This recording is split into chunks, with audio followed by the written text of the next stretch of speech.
Hello friends, this is Rakesh. In this session we are going to discuss about different types of loadings in ClickSense. మనం ఈ session లో మన ClickSense లో ఉన్న different types of loadings గురించి detail గా చూద్దాం. జనరల్ గా మనం మన ClickSense లోకి డేటాను ఎలా తీసుకుంటాము?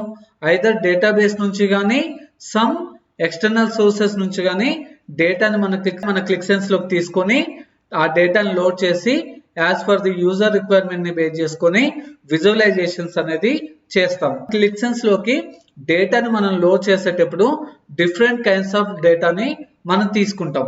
ఆ డిఫరెంట్ కైండ్స్ ఆఫ్ డేటాని డిఫరెంట్ కైండ్స్ ఆఫ్ లోడింగ్స్ ని యూజ్ చేసి మన ClickSense లోకి లోడ్ చేస్తాం. మనం ఏ లోడింగ్ ని ఎప్పుడు యూజ్ చేస్తాము, ఆ లోడింగ్ ని యూజ్ చేయడం వల్ల మనకున్న యూజర్స్ ఏంటి అనేది ఈ సెషన్ లో మనం డీటెయిల్ గా చూద్దాం. ఫస్ట్ మనం మన ClickSense లో ఉన్న లోడింగ్స్ ఏంటి అంటే మనకి 11 టైప్స్ ఆఫ్ లోడింగ్స్ ఉన్నాయి. ఫస్ట్ వన్ వచ్చేసి నార్మల్ లోడ్, సెకండ్ వన్ వచ్చేసి ఇన్లైన్ లోడ్, థర్డ్ వన్ వచ్చేసి రెసిడెంట్ లోడ్, ఫోర్త్ వన్ వచ్చేసి ప్రెసిడింగ్ లోడ్, ఫిఫ్త్ వన్ వచ్చేసి బైనరీ లోడ్, సిక్స్త్ వన్ వచ్చేసి బఫర్ లోడ్, సెవెంత్ వన్ వచ్చేసి cross table load, eighth one వచ్చేసి generic load, ninth one వచ్చేసి partial load, 10th one వచ్చేసి mapping load, 11th one వచ్చేసి incremental load. మనం already మనం incremental load అంటే ఏంటనేది డిస్కస్ చేసాము. మనం ఇప్పుడు రిమైనింగ్ లోడింగ్స్ ఏవైతే ఉన్నాయో వాటిని డీటెయిల్ గా డిస్కస్ చేద్దాం. మనం ఈ సెషన్ లో నార్మల్ లోడ్ అంటే ఏంటి, ఇన్లైన్ లోడ్ అంటే ఏంటి అనేది డీటెయిల్ గా చూద్దాం. ఇన్లైన్ లోడ్ ని ఎలా క్రియేట్ చేయాలి, ఇన్లైన్ లోడ్ వల్ల మనకి యూజర్స్ ఏంటి అనేది డీటెయిల్ గా చూద్దాం. ఇన్లైన్ లోడ్ అంటే ఏంటి అంటే inline load user can define their own data and loads with in the ClickSense.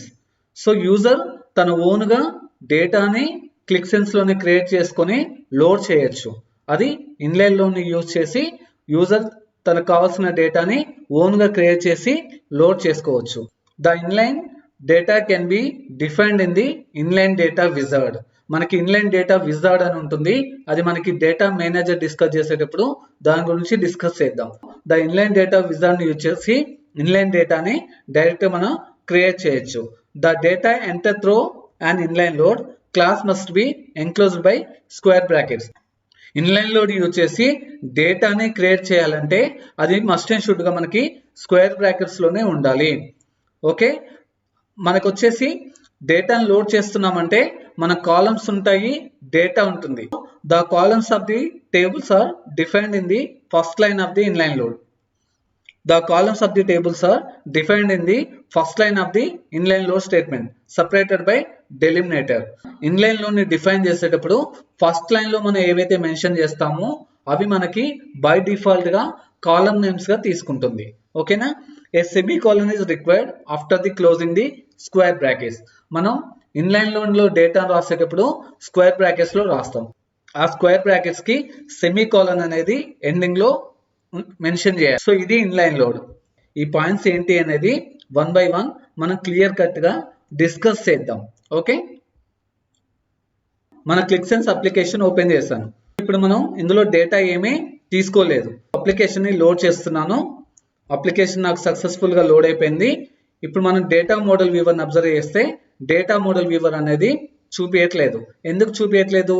మన అప్లికేషన్ లో ప్రెజెంట్ డేటా ఏమీ లేదు కాబట్టి డేటా మోడల్ వ్యూవర్ అనేది చూపించట్లేదు. ఫస్ట్ మనం నార్మల్ లోడ్ అంటే ఏంటో చూద్దాం. నార్మల్ లోడ్ అంటే ఏంటనే చూద్దాం.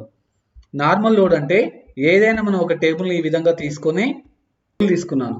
నేను జస్ట్ ఇప్పుడు నార్మల్ గా ఒక టేబుల్ తీసుకున్నాను. నా ఎక్స్టర్నల్ సోర్స్ ఎక్సెల్ నుంచి ఈ విధంగా ఒక టేబుల్ తీసుకున్నాను. ఈ టేబుల్ తీసుకొని జస్ట్ మనం నార్మల్ గా లోడ్ చేయడాన్ని నార్మల్ లోడ్ అంటాం. జస్ట్ ఈ విధంగా మనం ఎక్స్టర్నల్ సోర్సెస్ నుంచి ఐదర్ డేటాబేస్ నుంచి కానీ వేరే సోర్స్ ఫైల్ నుంచి కానీ డేటా తీసుకొని నార్మల్ గా ఇలా లోడ్ చేయడాన్ని నార్మల్ లోడ్ అంటాం. మనం ఇన్లైన్ లోడ్ అంటే ఏంటి అనే డీటెయిల్ గా చూద్దాం. మన ClickSense అప్లికేషన్ లో డేటా ఏమీ లేదు. డేటా అనేది ఏమీ లేదు. మనం జనరల్ గా డేటాను ఎక్కడి నుంచి తీసుకుంటాము? ఐదర్ డేటాబేస్ నుంచి కానీ సమ్ సోర్స్ ఫైల్స్ నుంచి కానీ డేటాను తీసుకుంటాం. మనకి ఇక్కడ ఏంటి అంటే ఇప్పుడు నాకు డేటాబేస్ అనేది లేదు, సోర్స్ ఫైల్స్ అనేది లేదు. నాకు ఇప్పుడు డేటా అనేది కావాలి. మనం ఇప్పుడు డేటా మన ఓన్ గా డిఫైన్ చేస్తున్నాం. ఎక్స్టర్నల్ సోర్స్ నుంచి కానీ సమ్ డేటాబేస్ నుంచి కానీ డేటా అనేది తీసుకోవట్లేదు. మనం విత్ ఇన్ ద క్లిక్సెన్స్ అప్లికేషన్ లోనే ఈ అప్లికేషన్ లోనే మనకి యూజర్ కి కావాల్సిన డేటాని యూజర్ క్రియేట్ చేసుకోవచ్చు. ఆ డేటాని యూజర్ ఎలా క్రియేట్ చేసుకుంటారంటే ఇన్లైన్ లోడ్ అనే కాన్సెప్ట్ ని యూజ్ చేసి మన ఓన్ గా మన డేటాని క్లిక్సెన్స్ లోనే క్రియేట్ చేసుకోవచ్చు. అది ఎలానో చూద్దాం. నేను ఎలా క్రియేట్ చేస్తామంటే ఇన్లైన్ అనే కీవర్డ్ ని యూజ్ చేసి మనం ఇన్లైన్ లోడ్ ని డెవలప్ చేస్తాం. Load star inline. ఓకే, మనకి డేటా అనేది with in the square brackets లో ఉంటుందని చెప్పుకున్నాం. స్క్వేర్ బ్రాకెట్స్ ని ఇలా ఇస్తాం. ఇచ్చిన తర్వాత మనకి ఏదైతే డేటా కావాలో ఆ డేటాని మనం ఈ స్క్వేర్ బ్రాకెట్స్ లోపలే ఎంటర్ చేస్తాము. ఈ స్క్వేర్ బ్రాకెట్స్ ఏవైతే ఉన్నాయో ఈ స్క్వేర్ బ్రాకెట్స్ లోపలే ఎంటర్ చేస్తాము. స్క్వేర్ బ్రాకెట్ క్లోజ్ అయిన తర్వాత మస్ట్ అండ్ షుడ్ గా సెమీ కాలన్ అనేది ఇవ్వాలి. సో ఈ విధంగా నేను సెమీ కాలన్ ఇచ్చాను. మనకు కావాల్సిన డేటాని ఇప్పుడు ఎంటర్ చేద్దాం. సో ఈ విధంగా తీసుకొని ఎంటర్ చేద్దాం. సో నేను ఎంప్లాయ్ ఐడి ఇస్తున్నాను, కామా ఎంప్లాయ్ నేమ్ ఇస్తున్నాను. మనం ఆల్రెడీ ఏమని డిస్కస్ చేసుకున్నాము, ఫస్ట్ లైన్ మనం ఏదైతే రాస్తామో ఇన్లైన్ లోడ్ లో ఫస్ట్ లైన్ ఏదైతే రాస్తామో ఈ లైన్ ఆటోమేటిక్ గా మనకి కాలమ్స్ నేమ్స్ గా తీసుకుంటుంది. ఒక టేబుల్ కి కాలమ్ నేమ్ గా తీసుకుంటుంది. ఓకేనా, ఇప్పుడు మనం డేటా ఎంటర్ చేద్దాం. ఎంప్లాయ్ ఐడి 100 అని ఇస్తున్నాను, ఎంప్లాయ్ నేమ్ ఏ ఇస్తున్నాను. అదే విధంగా ఎంప్లాయ్ ఐడి 200 ఇస్తున్నాను, ఎంప్లాయ్ నేమ్ బి ఇస్తున్నాను. సేమ్ నేను ఎంప్లాయ్ ఐడి 300 ఇస్తున్నాను, ఎంప్లాయ్ నేమ్ సి ఇస్తున్నాను. సేమ్ ఎంప్లాయ్ ఐడి 400 ఇస్తున్నాను, ఎంప్లాయ్ నేమ్ డి ఇస్తున్నాను. సో ఈ విధంగా నాకు కావాల్సిన డేటాని నేను విత్ ఇన్ ద క్లిక్సెన్స్ లోనే క్రియేట్ చేసుకున్నాను. ఈ విధంగా నేను ఇన్లైన్ లోని యూజ్ చేసి నాకు కావాల్సిన డేటాని నేను మన క్లిక్సెన్స్ లోనే క్రియేట్ చేసుకున్నాను. ఒకసారి మనం డేటా లోడ్ చేద్దాం. సో నాకు డేటా అనేది సక్సెస్ఫుల్ గా లోడ్ అయిపోయింది. 4 లైన్స్ ఫెచ్ అయిందని చూపిస్తుంది. అంతేనా, మన డేటాలో ఎన్ని లైన్స్ ఉన్నాయి? 1 2 3 4. నాకు 4 లైన్స్ డేటా అనేది ఫెచ్ అయిపోయింది. మనం ఇప్పుడు డేటా మోడల్ వ్యూవర్ ని అబ్జర్వ్ చేద్దాం. మన డేటా మోడల్ వ్యూవర్ ని ఇప్పుడు అబ్జర్వ్ చేస్తే మనకి ఒక టేబుల్ అనేది ఈ విధంగా క్రియేట్ అయిపోయింది. టేబుల్ నేమ్ ఇది మెన్షన్ చేస్తుంది. నా టేబుల్ ఉన్న కాలమ్స్ ఏంటి? EMP ID, EMP name. మనం కాలమ్స్ అవే ఇచ్చామా? EMP ID, EMP name.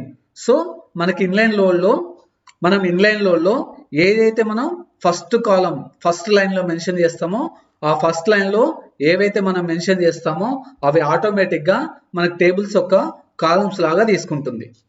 Remaining వాటిని డేటా లాగా ట్రీట్ చేస్తుంది.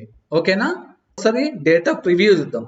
చూడండి, డేటా ప్రివ్యూ చూస్తే మనకి ఈ విధంగా టేబుల్ క్రియేట్ అయ్యి ఫస్ట్ లైన్ లో ఏవైతే రాసామో అవి కాలమ్ నేమ్స్ లాగా తీసుకొని రిమైనింగ్ డేటా లాగా తీసుకుంది. సో మనకి ఈ విధంగా టేబుల్ అనేది మనం ఓన్ గా మన క్లిక్సెన్స్ లో క్రియేట్ చేసాము. ఇప్పుడు మనం ఒకసారి ఫస్ట్ లైన్ ని చేంజ్ చేసి చూద్దాం. ఎంప్లాయ్ ఐడిని ఈఎంపీ నేమ్ అని ఇస్తున్నాను. ఒకసారి డేటా లోడ్ చేద్దాం. డేటా సక్సెస్ఫుల్ గా లోడ్ అయిపోయింది. ఇప్పుడు మనం మన డేటా మోడల్ వ్యూ అని అబ్జర్వ్ చేస్తే చూడండి, కాలమ్ నేమ్స్ మనకి చేంజ్ అయిపోయింది.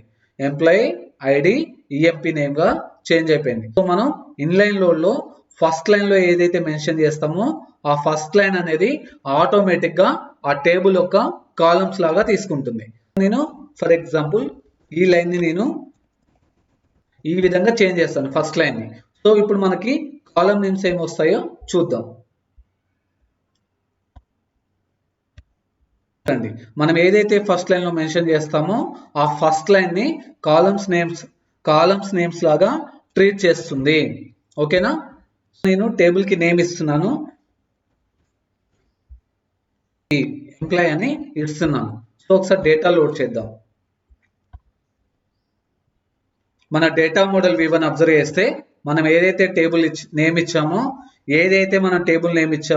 అదే నేమ్ ఈ టేబుల్ కి వచ్చింది. ఈ విధంగా మనం ఇన్లైన్ లోడ్ ని యూజ్ చేసి మన ఓన్ డేటాని మన క్లిక్సెన్స్ లోకి లోడ్ చేస్తాము. ఇన్లైన్ లోడ్ అనేది మస్ట్ అండ్ షుడ్ గా మనం స్క్వేర్ బ్రాకెట్స్ లోనే రాయాలి. స్క్వేర్ బ్రాకెట్స్ తర్వాత మనం మస్ట్ అండ్ షుడ్ గా సెమీకోలన్ అనేది మెన్షన్ చేయాలి. మనం ఇన్లైన్ లో ఏదైతే ఫస్ట్ లైన్ రాస్తామో ఆ ఫస్ట్ లైన్ ని ఆటోమేటిక్ గా కాలం నేమ్ గా ట్రీట్ చేస్తుంది. ఏదైతే మనం ఫస్ట్ లైన్ లో డేటా రాస్తామో అదే డేటాని కాలం నేమ్ లాగా ట్రీట్ చేస్తుంది. మనం ఇక్కడ ఇవి 2 కాలమ్స్ అని చెప్పడానికి డెలిమీటర్ ని యూజ్ చేయాలి. ఒకవేళ మనం డెలిమీటర్ అనేది యూజ్ చేయలేదు అనుకోండి, ఫర్ ఎగ్జాంపుల్ నేను ఇక్కడ డెలిమీటర్ అనేది యూజ్ చేయలేదు. యూజ్ చేయకపోతే ఈ ఎంటైర్ డేటా ఏదైతే ఉందో దీన్ని సింగిల్ కాలం లాగే ట్రీట్ చేస్తుంది. ఒకసారి డేటా లోడ్ చేద్దాం. చూడండి, మనకిప్పుడు సింగిల్ కాలం లాగే వచ్చింది. Employee name, employee ID, employee name అనేది మెర్జ్ అయిపోయి సింగిల్ కాలం లాగే వచ్చింది. సో ఎందుకు అలా వచ్చిందంటే ఇవి 2 కాలమ్స్ అని చెప్పడానికి మనం డెలిమీటర్ ని యూజ్ చేసి ఆ కాలమ్స్ ని సపరేట్ చేయాలి. సో ఈ విధంగా మనం సపరేట్ చేసాము. ఓకేనా? కామాని యూజ్ చేసి, బై డిఫాల్ట్ కామాని యూజ్ చేసి మనం ఈ విధంగా సపరేట్ చేస్తాము. ఓకేనా? ఓకే. సో అలా కాకుండా నేను ఇప్పుడు వేరే డెలిమినేటర్ ని యూజ్ చేద్దాం. స్టార్ ఇన్లైన్ మనకి స్క్వేర్ బ్రాకెట్స్ లో ఉండాలి. స్క్వేర్ బ్రాకెట్ తర్వాత semicolon must and should గా ఉండాలి. కాలమ్స్ ని తీసుకుంటున్నాను. ఎంప్లాయ్ ఎట్ ద రేట్ అని డివైడ్ చేస్తున్నాను. Employee salary. సో నేను ఇక్కడ డెలిమీటర్ ఏమి యూజ్ చేశాను? కామా కాకుండా ఎట్ ద రేట్ అనే డెలిమీటర్ ని యూజ్ చేశాను. నేను ఇక్కడ డెలిమీటర్ ఎట్ ద రేట్ అని మెన్షన్ చేయట్లేదు. సో ఒకసారి డేటా లోడ్ చేసి చూద్దాం. ఈ టేబుల్ కి నేను సాల్ అని ఇస్తున్నాను. సో ఇప్పుడు మనం ఈ 2 టేబుల్స్ ని లోడ్ చేసి డిఫరెన్స్ ఏంటనేది చూద్దాం. డేటా లోడ్ అయిపోయింది. ఇక్కడ చూస్తే నాకు ఎంప్లాయ్ అండ్ సాలరీ అనే 2 టేబుల్స్ లోడ్ అయ్యాయి. బట్ మన సాలరీ అనే టేబుల్ ని చూస్తే చూడండి, మనం ఏదైతే ఫస్ట్ లైన్ లో మెన్షన్ చేస్తామో employee at the rate salary అని, ఏదైతే మనం ఫస్ట్ లైన్ లో మెన్షన్ చేస్తామో employee at the rate salary అని, అదే విధంగా కాలం ని తీసుకుంది. సపరేట్ చేయలేదు. ఎంప్లాయ్ని సాలరీని సపరేట్ చేసి తీసుకోలేదు. సో మన క్లిక్సెన్స్ ఏం చేస్తుందంటే డెలిమీటర్ కామా ఉంటే బై డిఫాల్ట్ కామాతో ఆ 2 కాలమ్స్ ని సపరేట్ చేసి తీసుకుంటుంది. బట్ ఇక్కడ మనం డెలిమీటర్ ఎట్ ద రేట్ మెన్షన్ చేస్తాం కాబట్టి మన క్లిక్ కి మనం చెప్పాలి డెలిమీటర్ ఈజ్ ఎట్ ద రేట్ అని మనం ఈ విధంగా మెన్షన్ చేయాలి. ఓకే, ఇప్పుడు డేటా లోడ్ చేద్దాం.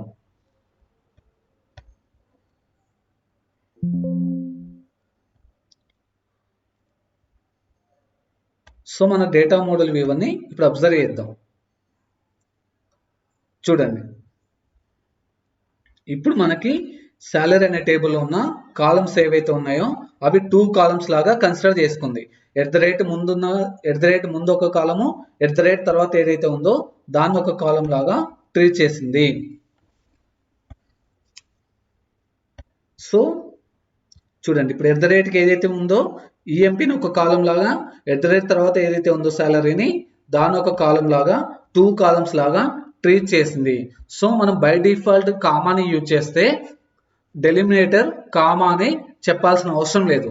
అది కాకుండా ఎక్సెప్ట్ కామా వేరే ఏదైనా డెలిమీటర్ యూజ్ చేస్తే మనం ఇక్కడ కంపల్సరీగా డెలిమీటర్ మనం ఏదైతే యూజ్ చేస్తామో దాన్ని మెన్షన్ చేయాలి. ఓకేనా? సో ఈ విధంగా మనం ఇన్లైన్ లోని యూజ్ చేసి మనకు కావాల్సిన ఓన్ డేటాని విత్ ఇన్ ది క్లిక్సెన్స్ అప్లికేషన్ లోనే క్రియేట్ చేసి లోడ్ చేస్తాము. సో అలా కాకుండా ఇప్పుడు నాకు ఇక్కడ నేను ఎన్ని కాలమ్స్ ని క్రియేట్ చేస్తాను? 2 కాలమ్స్ ని క్రియేట్ చేస్తాను. ఎంప్లాయీ ఐడి, ఎంప్లాయీ నేమ్ అనే 2 కాలమ్స్ ని క్రియేట్ చేస్తాను. బట్ నాకు ఇప్పుడు ఓన్లీ ఎంప్లాయీ ఐడినే లోడ్ అవ్వాలి. ప్రెజెంట్ నాకు ఓన్లీ ఎంప్లాయీ ఐడినే లోడ్ అవ్వాలి. ఎంప్లాయీ నేమ్ అనేది అవసరం లేదు. సో నాకు ఇక్కడ 2 కాలమ్స్ ఉన్నాయి. బట్ నాకు కావాల్సిన ఎన్ని కాలమ్స్ లోడ్ అవ్వాలి? ఓన్లీ సింగిల్ కాలం లోడ్ అవ్వాలి. సో అప్పుడు నాకు ఇక్కడ ఏదైతే స్టార్ ఉందో ఈ స్టార్ ని తీసేసి మనకు కావాల్సిన కాలం ని మెన్షన్ చేయాలి, ఎంప్లాయీ ఐడి. సో ఇప్పుడు నేను స్టార్ తీసేసి ఎంప్లాయీ ఐడి అని మెన్షన్ చేస్తాను. సో ఒకసారి డేటాని లోడ్ చేద్దాం. సో డేటా సక్సెస్ఫుల్ గా లోడ్ అయిపోయింది. ఇప్పుడు మన డేటా మోడల్ వ్యూవర్ని అబ్జర్వ్ చేస్తే ఎంప్లాయీ అనే టేబుల్ లోడ్ అయ్యి ఓన్లీ మనకి సింగిల్ కాలం మాత్రమే లోడ్ అయింది. సింగిల్ కాలం మాత్రమే లోడ్ అయింది. సో ఎందుకు అలా అయింది? మనం ఆల్రెడీ ఇక్కడ చెప్పాము, లోడ్ నాకు ఓన్లీ ఎంప్లాయీ ఐడినే లోడ్ చేయని చెప్పాము. ఈవెన్ మనకి 2 కాలమ్స్ ఉన్నప్పటికీ మనకు ఓన్లీ ఏదైతే మెన్షన్ చేస్తామో ఆ కాలం మాత్రమే మనకి లోడ్ అవుతుంది. సో అలా కాకుండా ఇక్కడ ఏదైతే మనం కాలమ్స్ క్రియేట్ చేస్తామో ఆల్ కాలమ్స్ కావాలి అంటే స్టార్ అని మెన్షన్ చేయాలి. స్టార్ మెన్షన్ చేస్తే ఇక్కడ కింద ఏవైతే కాలమ్స్ ఉన్నాయో ఆల్ కాలమ్స్ లోడ్ అవుతాయి. లేదు అలా కాకుండా పర్టికులర్ గా మనం కాలం నేమ్ ని మెన్షన్ చేస్తే మనకు కావాల్సిన కాలం మాత్రమే లోడ్ అవుతుంది. సో ఈ విధంగా మనం ఇన్లైన్ లోడ్ ని యూజ్ చేసి మన క్లిక్సెన్స్ లోకి మనకు కావాల్సిన డేటాని ఓన్ గా క్రియేట్ చేసుకొని లోడ్ చేస్తాము. ఓకేనా? Right. So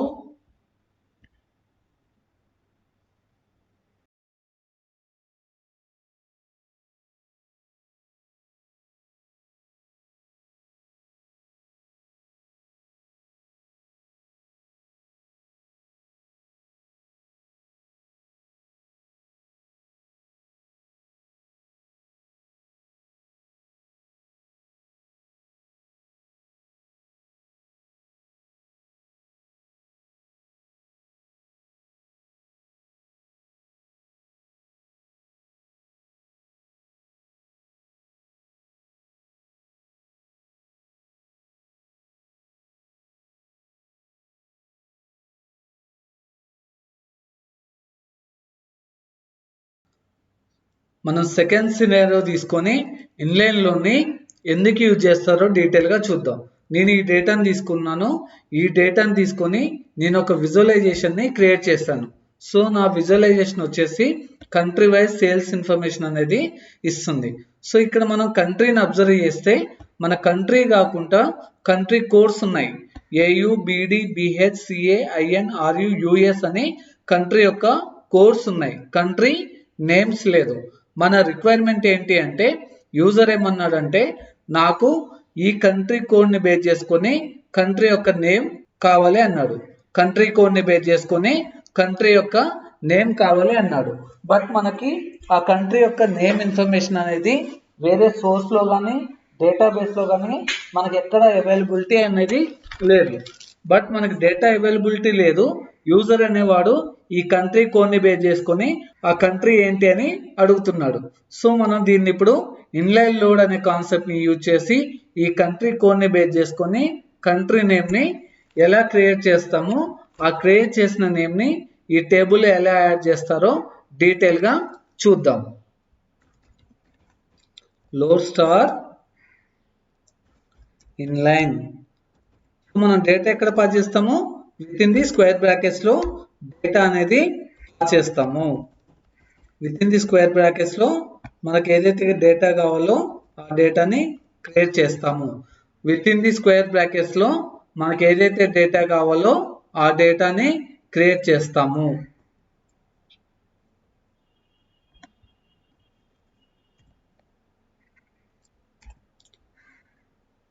so country name అని 2 ఫీల్డ్స్ ని క్రియేట్ చేస్తున్నాను. సో నేను ఈ విధంగా నా కంట్రీ కోడ్ ని యూజ్ చేసుకొని కంట్రీ నేమ్స్ ని ఇన్లైన్ లో యూజ్ చేసి క్రియేట్ చేశాను. ఈ టేబుల్ కి నేను కంట్రీ నేమ్ అనే టేబుల్ నేమ్ ఇచ్చాను. నా ఒకసారి డేటా లోడ్ చేసి మనకి డేటా మోడల్ వ్యూవర్ లో ఎన్ని టేబుల్స్ క్రియేట్ అయ్యాయో చూద్దాం. సో డేటా అనేది సక్సెస్ఫుల్ గా లోడ్ అయిపోయింది. మన డేటా మోడల్ వ్యూవర్ ఓపెన్ చేసి చూద్దాం. చూడండి, మన డేటా మోడల్ వ్యూవర్ లో కంట్రీ నేమ్ అనే ఒక న్యూ టేబుల్ అనేది క్రియేట్ అయిపోయింది. ఆ టేబుల్లో నా కంట్రీ కోడ్ ని బేస్ చేసుకొని కంట్రీ యొక్క నేమ్స్ అనేది మనం ఈ విధంగా ఇచ్చాము. సో దీన్ని ఇప్పుడు ఈ కంట్రీ నేమ్ అనే కాలం ని మన టేబుల్లో యాడ్ చేసి చూద్దాం. సో మన కాలం ని యాడ్ చేద్దాం, కంట్రీ నేమ్.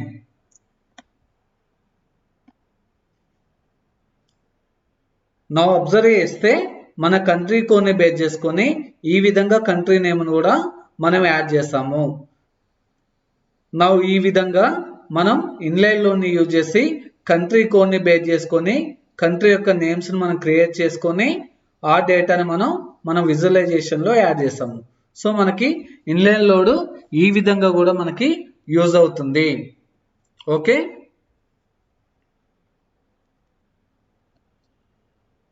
ఇన్లైన్లోనే అలానే కాకుండా మనకు కావాల్సిన కాలమ్స్ని క్రియేట్ చేయడానికి కూడా యూజ్ చేస్తాము. ఫర్ ఎగ్జాంపుల్ నేను డైమెన్షన్ అనే కాలం తీసుకొని ఇందులో సేల్, ప్రాఫిట్ పర్సంటేజ్ అనే 3 కాలమ్స్ని 3 వాల్యూస్ని క్రియేట్ చేస్తాను. సో మనకి ఈ వాల్యూస్ని యూజ్ చేసి ఒక ఎక్స్ప్రెషన్ని ఎలా ఎవాల్యుయేట్ చేయాలో మన నెక్స్ట్ సెషన్లో డీటెయిల్గా చూద్దాం. ఓకేనా? ఈ విధంగా మనకు కావాల్సిన కాలమ్స్ని యూజ్ చేసి ఆ కాలమ్స్కి ఒక ఎక్స్ప్రెషన్ని కూడా ఎవాల్యుయేట్ చేయొచ్చు. దాన్ని ఇన్లైన్లోని యూజ్ చేసి ఈ విధంగా మనకు కావాల్సిన వాల్యూస్ని క్రియేట్ చేసుకొని ఆ వాల్యూస్కి ఎక్స్ప్రెషన్ని ఎవాల్యుయేట్ చేద్దాం. ఇది నెక్స్ట్ సెషన్లో డీటెయిల్గా చూద్దాం. ఈ విధంగా మనకి ఇన్లైన్ లోడ్ అనేది యూజ్ అవుతుంది.